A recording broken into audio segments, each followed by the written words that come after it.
നമസ്കാരം, എൻ്റെ പേര് ഐശ്വര്യ ക്രിസ്റ്റഫർ. ഹെഡ്ജിന്റെ മാർക്കറ്റ് ടോക്കിലേക്ക് സ്വാഗതം. ഇടിഞ്ഞ ഓഹരികൾ പ്രൊമോട്ടർമാർക്ക് വേണം. മിഡ് സ്മോൾ ക്യാപ് ഓഹരികളുടെ വില ഇടിയുമ്പോൾ പ്രൊമോട്ടർമാർ തുറന്ന വിപണിയിൽ നിന്ന് അത് വാങ്ങുന്നതിനുള്ള അവസരമായി ഉപയോഗിച്ചു. മാർച്ച് 1 മുതൽ കുറഞ്ഞത് 50 മിഡ് സ്മോൾ ക്യാപ് കമ്പനികളുടെ പ്രൊമോട്ടർമാർ വിപണിയിൽ നിന്നും ഓഹരികൾ വാങ്ങിയിട്ടുണ്ട്. Jindal stainless, JSW energy, Zydus wellness, Welspun corporation, Nuvoco Vistas, Bharat wire, Ipca lab, Man Infra എന്നിവയാണ് പ്രൊമോട്ടർമാർ ഓപ്പൺ മാർക്കറ്റിൽ നിന്ന് ഓഹരികൾ വാങ്ങിയ കമ്പനികളിൽ ചിലത്.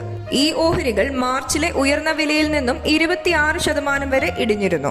മാർച്ച് 1 മുതൽ നിഫ്റ്റി മിഡ് ക്യാപ് 100 സൂചിക 4%, നിഫ്റ്റി സ്മോൾ ക്യാപ് 100 സൂചിക 8% ഇടിവ് നേരിട്ടിരുന്നു. അതേസമയം ഇക്കാലയളവിൽ നിഫ്റ്റി 1% ഉയരുകയാണ് ചെയ്തത്. ജിൻഡാൽ സ്റ്റെയിൻലെസിന്റെ 412 കോടി വില വരുന്ന ഓഹരികളാണ് പ്രൊമോട്ടർമാർ വാങ്ങിയത്.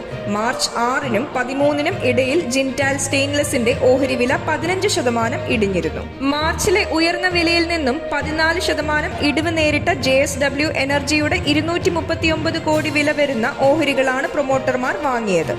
സൈഡസ് വെൽനസിന്റെ പ്രൊമോട്ടർമാർ 30 കോടി രൂപയുടെ ഓഹരികൾ തിരികെ വാങ്ങി. പൊതുവെ പ്രൊമോട്ടർമാർ ഓഹരികൾ പൊതുവിപണിയിൽ നിന്ന് വാങ്ങുന്നത് കമ്പനിയുടെ ഭാവി വളർച്ചയെക്കുറിച്ച് അവർക്ക് ആത്മവിശ്വാസം എത്രത്തോളം ഉണ്ടെന്നാണ് സൂചിപ്പിക്കുന്നത്. ഒരു കമ്പനിയെക്കുറിച്ച് ഏറ്റവും അടുത്തറിയാവുന്നത് അതിന്റെ പ്രൊമോട്ടർമാർക്കാണ്.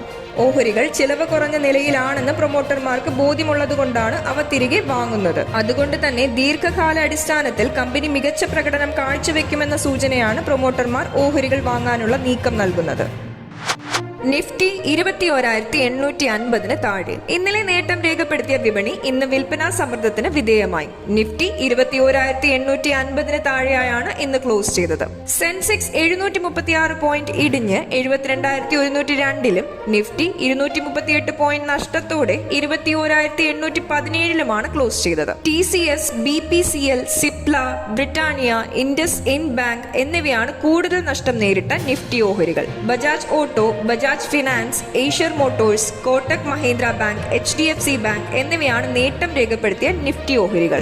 എല്ലാ മേഖലാ സൂചികകളും നഷ്ടം നേരിട്ടു. Pharma, IT, FMCG, capital goods, oil and gas, power സൂചികകൾ 1% മുതൽ 2% വരെ ഇടിഞ്ഞു. BSE mid cap small cap സൂചികകൾ 1% വീതം നഷ്ടത്തോടെ ക്ലോസ് ചെയ്തു.